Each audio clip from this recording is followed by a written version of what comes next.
తాకట్లో ఉన్న బంగారాన్ని విడిపించి ఆ రోజున మార్కెట్ ధర కట్టి మిగిలిన డబ్బును మీకు అందిస్తుంది కొమ్మూరి గోల్డ్.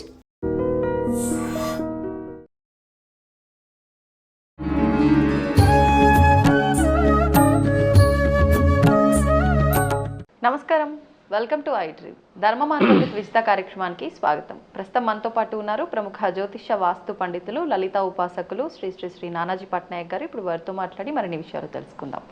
నమస్కారం అండి. శ్రీమాత్రే నమః. నిజంగా ఒక వింతే. ఇప్పుడు ప్రపంచంలో 7 వింతలు అంటే 7 వింతల్ని బ్రేక్ చేసి రికార్డు కొత్త కొత్త వింతలు చాలా చాలా చూస్తున్నాం ఈ మధ్యకాలంలో. ఇప్పటి వరకు నా చిన్నతనం నుంచి కూడా జోష్యం అంటే చిలక జోష్యం అనేది మాత్రమే విన్నాం, కానీ ఈ మధ్యకాలంలో వింత వింత రకాల జీవులు కూడా జోష్యాలు చెప్తున్నాయి. ఇదేంటో నాకు అర్థం కావట్లేదు. అరుణాచల గిరి ప్రదక్షిణ చేస్తున్న సమయంలో ఒక వ్యక్తికి అక్కడ ఎలుక జోష్యం చెప్పడము తను చూసి అక్కడ జోష్యం చెప్పించుకోవటం, అదంతా తను ఒక వీడియో తీసి పెట్టడం జరిగింది. నిజంగా బ్రహ్మం గారు కానివ్వండి, కొంతమంది ఇలా మనకు పెద్ద పెద్ద వాళ్ళంతా ముందే ఏం జరగబోతుంది అనే ప్రిడిక్షన్ అంతా ఇవ్వటం జరిగింది.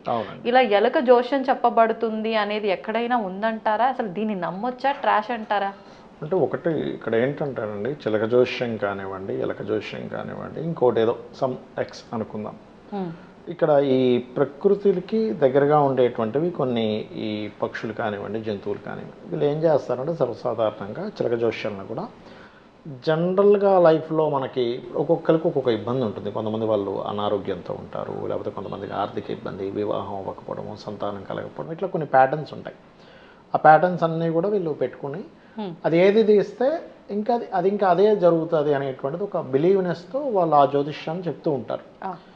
మనకి పరాశర మహర్షి నిమిత్త శాస్త్రం అనేటువంటిది ఒకటి చెప్పడం జరిగింది. ఆ నిమిత్త శాస్త్రంలో మనకి ఏంటంటే నిమిత్తాన్ని బట్టి జాతకం చెప్పేది. ఇంకోటి కామన్గా ఇప్పుడు ఆస్ట్రాలజర్స్ నవగ్రహాలని 27 నక్షత్రాలని 12 రాసులని క్యాలిక్యులేట్ చేసి చెప్పే దాంట్లో కూడా అమ్మవారి అనుగ్రహం ఉంటేనే అది చెప్పడం జరుగుతుంది. ఇప్పుడు నేను చాలామందికి నా స్టూడెంట్స్ కూడా ఏం చెప్తుంటానంటే, అరే మీరు క్యాలిక్యులేటివ్ పార్ట్ నేర్చుకున్నా ఈ పలానా గ్రహం పలానా దగ్గర ఉంటుందని చెప్పిన అనుష్ఠానం చేయండి అని చెప్తుంటాం. ఎందుకంటే ఇక్కడ మీరు ఇందాక ఎలక జోష్యం చిలక జోష్యం గురించి మాట్లాడుకున్నాను చూసారు, అక్కడ కూడా అనుష్ఠానం ఉంటుందండి. అంటే భగవంతుని ఒక అమ్మవారిని నమ్మో, ఏదో వాళ్ళ ఇష్టదేవతనో వాళ్ళ కులదైవాన్ని నమ్మి ఆ దేవతను ఒకసారి అనుకొని, ఇప్పుడు కొయ్యదొరలు ఉంటారు, వాళ్ళు కొయ్యదొరలు అనుకోని చెప్తారు. అదేంటంటే వాళ్ళు చెప్పడం కాదు, అమ్మవారు చెప్పిస్తుంది యాక్చువల్గా. కోటి కోసం కోటి విద్యలు అన్నట్టుగా చిలక జోష్యం అనుకోండి, ఎలక జోష్యం అనుకోండి, ఇంకోటి అనుకోండి, కోయిదర్లు అనుకోండి. ఇక్కడ ఏంటంటే ఏ విద్యనైనా కానీ ఒక శక్తిని కనుక మీరు ఆరాధించినట్లయితే, అది మీరు ఇష్టదైవం వెంకటేశ్వర స్వామి కావచ్చు, అమ్మవారు కావచ్చు, శివుడు కావచ్చు, నారాయణుడు కావచ్చు, అనుకోని మీరు కనుక నేను ఈ వ్యక్తికి మంచి జరగాలి, నా నోటించి నువ్వు పలికించు అనుకుంటే అక్కడ ఎలకా తీస్తుంది, చీమా తీస్తుంది, కాకి తీస్తుంది, లేకపోతే చిలుక తీస్తుంది, ఏదైనా తీస్తుంది. అయితే మేము పర్టికులర్గా ఒక గ్రహస్థితులు గ్రహ గమనాలని లెక్కగట్టి చెప్పేటువంటి విధానంలో మనకి పరాశర మహర్షి చెప్పినటువంటి వాటిల్లో ముందుగా పరాశరుడు ఆ జ్యోతిష్శాస్త్రాన్ని రాసేటప్పుడు కూడా ఆయన కూడా అమ్మవారిని తలుచుకున్నాడు, మహర్షి కూడా.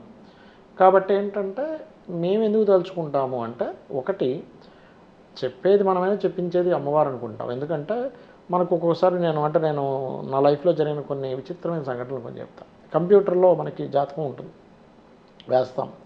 వేసినప్పుడు గోచారం అనేది ఒకటి ఉంటుంది, అంటే ఇప్పుడు ప్లానెట్స్ ఎక్కడ ఉన్నాయనేది, దీన్ని కోరిలేట్ చేస్తూ చెప్పాలి. అలా చెప్పేటప్పుడు ఒక్కొక్కసారి మనకు పొరపాటున ఇది నొక్కుకొని ఇంకో జాతకంలోకి వెళ్ళిపోయినప్పుడు మనం దాని రీడింగ్లో ఉన్నప్పుడు మనకి సంబంధం లేకుండానే చెప్పేస్తుంటాం. అంటే ప్రతిసారి జరగదు అది, ఏదో ఒక 10 సంవత్సరాలు 5 సంవత్సరాలకు ఒకసారి ఎప్పుడో రేర్గా జరుగుతుంది. చూసారా, ఇది చూసి చెప్తున్నాం ఏంటంటే మళ్ళీ మార్చుకొని మళ్ళీ డేట్ ఆఫ్ బర్త్ అది చూసుకొని ఇంకో దాంట్లోకి వెళ్ళినప్పుడు మరి ఇంతసేపు ఎలా చెప్పాను అంటే, అది నువ్వు చెప్తుంది నువ్వు కాదు, పలుకుతుంది నువ్వు కాదు, ఒక శక్తి నీతో పలికిస్తుంది. అదే శక్తి ఆ చిలక జ్యోతిష్యం చెప్పేవాడి దగ్గర ఉంటుంది, ఎలక జ్యోతిష్యం చెప్పేవాడి దగ్గర ఉంటుంది, ముఖం చూసి చెప్పే వాళ్ళ దగ్గర ఉంటుంది, నిమిత్తాన్ని చూసి చెప్పే వాళ్ళ దగ్గర ఉంటుంది, కామన్గా ఒక జన్మజాతకాన్ని వేసుకొని చెప్పేవాళ్ళ ఉంటుంది. ఇక్కడ ఏంటంటే ఎప్పుడైతే నువ్వు అహాన్ని వదిలేసి అమ్మవారు పలికిస్తుంది, నేను చెప్పేటువంటి ఈ యొక్క ప్రిడిక్షన్ వల్ల అవతలవాడు బాగుపడాలి, అవతల వాళ్ళకి మంచి జరగాలి, నేనేదో సరే ఇప్పుడు ప్రతి ఒక్కరూ నాబోడి జ్యోతిష్కులైనా లేకపోతే ఆ చిలక జ్యోతిష్కుడైనా ఎలక జ్యోతిష్కుడైనా ఇంకొక ముఖం చూసి చెప్పే వ్యక్తి అయినా వాళ్ళకంటూ ఒక కుటుంబం, దానికంటూ ఒక కొంత మనీ అనేది తీసుకుంటారు. కానీ వాళ్ళు మనీ తీసుకోవడము వాళ్ళ పొట్టకూటికి చేసుకునేటువంటిది ఏ విద్య అయినా ఎన్ని విద్యలైనా పొట్టకూటికి అన్నట్టుగా, కోటి విద్యలైన కూటి కోరిక అన్నట్టుగా ఇది ఎంతసేపు ఇదే ముఖ్యం అవ్వకూడదు. నీ యొక్క ఏదైతే వృత్తి ఉందో దానికి న్యాయం జరగాలి. ఎప్పుడు న్యాయం జరుగుతుంది అంటే నువ్వు చెప్పినటువంటి ఒక విషయం, అమ్మ నీకు ఈ కార్డు వచ్చింది, ఎలకో చిలకో తీసింది, ఈ కార్డు రావడం వల్ల ఇందులో ఈ సమస్య ఉంది, నువ్వు ఈ సమస్యని కనెక్ట్ అవ్వాలి. ఒకటి, అవునండి నిజమే నాకు సంతానం లేదు, లేకపోతే నిజమే పెళ్ళి అవ్వట్లేదు, నువ్వు ఈ అమ్మవారిని కొలువు, లేకపోతే ఈ దేవతారాధన చెయ్యి, ఇన్ని రోజులు గోవు ఫలానాది పెట్టు అన్నప్పుడు ఆ సమస్య తీర్చగలిగితే ఆ జ్యోతిష్కుడు ఎవరైనా ఎలకని చూసినా చిలకని చూసినా ముఖం చూసినా ఏదైనా అది అవతల వాళ్ళకి న్యాయం జరగాలి. నేను ఒకటే నమ్ముతానండి, ఎలక జోష్యమా చిలక జోష్యమా ముఖం చూసి చెప్తున్నావా, నిద్రలో కల వచ్చిందని చెప్తున్నావా, ఏదైనా కానీ అమ్మవారు పలికిస్తుందని చెప్తున్నావా, వచ్చినటువంటి వ్యక్తికి న్యాయం జరగాలి. అది అయితే ఇక్కడ ఎవరికి వారే చూసుకోవచ్చు కూడా. ఇలా ఎలా అంటే మనకి రామయంత్రం అని ఒకటి ఉంటుంది, రామయంత్రము అంటారు దాన్ని. ఆ రామయంత్రంలో ఒక గడిని మనం ముట్టుకుంటే, కళ్ళు మూసుకొని ముట్టుకుంటే సమాధానం దొరుకుతుంది. అలా కూడా చూసుకునే ఉంటాయి. అండ్ అదేవిధంగా మీరు కనుక నిత్యము అమ్మవారిని కనుక రోజు లలిత చేసుకున్నారు, ఉదయం సాయంత్రం రోజు లలిత చేసుకుంటూ ఉంటే మీకు రాబోయే కష్టము స్వప్నంలో చెప్తుంది అమ్మవారు. స్వప్నంలో వస్తుంది అంటే ఇలా జరగబోతుంది అనగానే మీకు స్వప్నంలోకి వచ్చేస్తుంది. వచ్చేసాక ఇలాగా మరి ఏం చేయాలి అన్నప్పుడు అమ్మవారి సమాధానం కూడా ఇస్తుంది. మనం దీని మీద ఒక వీడియో చేద్దాం, అమ్మవారు ఎలా సమాధానం చెప్తుంది, అమ్మవారి ఆరాధన మీద ఒక వీడియో చేద్దాం, అది కూడా చెప్తుంది. అలా ఏంటంటే నువ్వు ఎప్పుడైతే ధర్మబద్ధంగా ఉంటావో, అంటే నువ్వు చేసే పనికి న్యాయంగా డబ్బులు తీసుకునేదానికి నువ్వు ధర్మంగా నువ్వు దానికి అంటే దానికి నువ్వు ఎంత ధర్మంగా నువ్వు చేస్తున్నావు, ఎక్కడా మోసం చేయకుండా భగవంతుని నమ్ముకొని చేస్తే నువ్వు ఏ విద్య అయినా చెప్పుకోవచ్చు, తప్పేం లేదు. అలా ఎలకలతో చెప్పడం ఏంటి, పని పాట లేదని ఒకరిని హేళన చేయడానికి మనం లేవు. మన స్థాయి అది కాదు అసలు. ముందుగా ఏదో ఆయనకి అది తోచింది, అది తీస్తుంది, అది కనెక్ట్ అవుతుంది, నీ ఇష్టం ఉంటే చెప్పించుకుంటావు, లేకపోతే లేదు, అంతే కదా. వాడేమి నువ్వు చెప్పించుకుంటావు లేదని కత్తే గొంతు మీద పెట్టట్లేదుగా. కాబట్టి ఏంటంటే భగవంతుని అమ్మవారిని నమ్ముకొని నువ్వు ఏదైనా ఒకటి ప్రారంభించి ధర్మబద్ధంగా ఉన్నట్లయితే ఆ భగవంతుడే ఆ రూపంలో నీకు కలిగిస్తాడు. ఎందుకంటే అదే ఎలక మరి గణపతికి వాహనంగా, అదే చిలక మరి ఆ యొక్క శ్యామలా అమ్మవారికి ఉంటుందిగా. ఏదిగా చెప్పండి, సర్పం వెళ్ళి మెడలో లేదు, రేపు పొద్దున ఎవరో సర్పంతో కూడా తీయొచ్చు,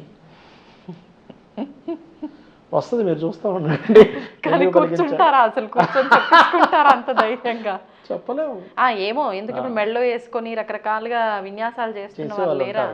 కాబట్టి నేను చెప్పేది ఒకటే, నువ్వు దేంతో చేస్తున్నావు అని కాదు, అది చేసేది ప్రకృతి కారణమైనటువంటి అమ్మవారే మొత్తం చేయిస్తుంది అనే పరిపూర్ణమైనటువంటి విశ్వాసంతో నువ్వు కనుక ధర్మబద్ధంగా చేయగలిగితే నువ్వు ఏది చేసినా అది ఆ అమ్మవారే నీ నుంచి నడిపిస్తూ ఉంటుంది. ఇది నేను చెప్పే ఫిలాసఫీ. ధన్యవాదాలండి. శ్రీమాత్రే నమః. And for more videos, please subscribe to iDream channel. Subscribe to iDream Media. Please subscribe to iDream. Please subscribe to iDream. Please subscribe iDream. And please subscribe to iDream. For more videos, subscribe to iDream. please like, share and subscribe to the channel. Congratulations, iDream. Subscribe to iDream. Subscribe to iDream. So subscribe to iDream Media. iDream ki iDream team andarki huge congratulations. Please subscribe iDream Media. Please subscribe to iDream. Subscribe iDream. Please subscribe to iDream.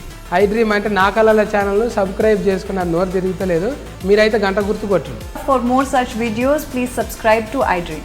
Subscribe to iDream. Please subscribe to iDream. Please subscribe iDream Media. Please do subscribe to iDream. Please subscribe to iDream Media. For best entertainment and information, please subscribe iDream. And don't forget to subscribe to iDream.